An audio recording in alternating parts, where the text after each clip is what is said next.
Samantala, mararamdaman na ng bawat lokal na pamahalaan ang mas pinalakas na suporta ng gobyerno sa paglulunsad ng Bagong Pilipinas Bawat Bayan Makikinabang Program.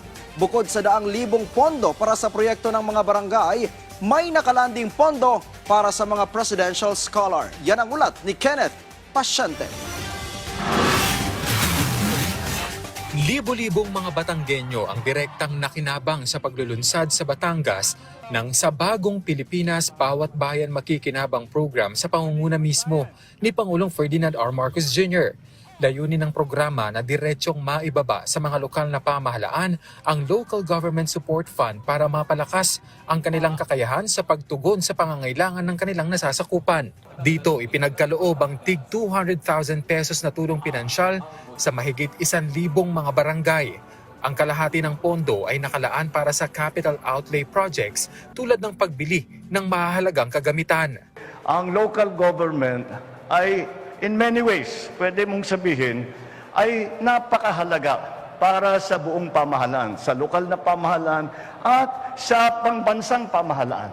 Dahil, lagi ko pong sinasabi, kahit napakaganda ng mga programa, ng mga proyekto ng national government, kung hindi po sisipagan, kung hindi po gagawin na magandang trabaho ng ating mga local government, ang taong bayan, wala naman pong mararamdaman. Salamat sa Presidente. Malaking tulong para sa barangay namin. Sa aming barangay 12, Magsablayan. Ang kalahati naman sa 200,000 pesos ng mga barangay ay ilalaan para sa 5 presidential scholars sa bawat barangay ay makakatanggap ng tig 20,000 pesos educational assistance. Malaking bagay dahil hindi magiging sikat ang Pilipinas kung hindi sikat ang ating mga kabataan. At nakikita ko naman na malaki at maganda ang pag-asa ng Pilipinas kapag kayo. Ang mga susunod, kami mga gurang na kami. Kaya kailangan ma-develop na kayo. Na pagka kami wala na, kailangan nandyan kayo, handa kayo. Kabilang din sa aktibidad ang pamamahagi ng 10 kilo ng bigas sa mga vulnerable sectors.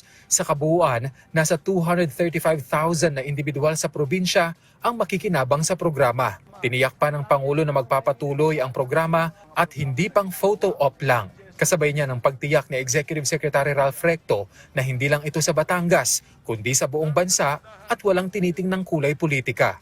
Asahan po ninyo, hindi ito minsanan. Hindi ito nangyari, ganito, magpo-programa tayo, magpapapicture tayo, tapos wala na, hindi nyo na makikita. Halimbawa, yung pagbigay ng bigas ay kada 2 buwan ay magbibigay ulit ng bigas. So, 6 na beses sa isang taon. This is not a hometown accommodation. This is not a regional favor. This is a national commitment. Ito'y ginagawa sa buong bansa. Batay sa huling datos noong April 16, umaabot na sa humigit kumulang 15 billion pesos ang naipamahaging pondo sa ilalim ng LGSF sa iba't ibang bahagi ng bansa. Kenneth Pasyente para sa Pambansang TV sa Bagong Pilipinas.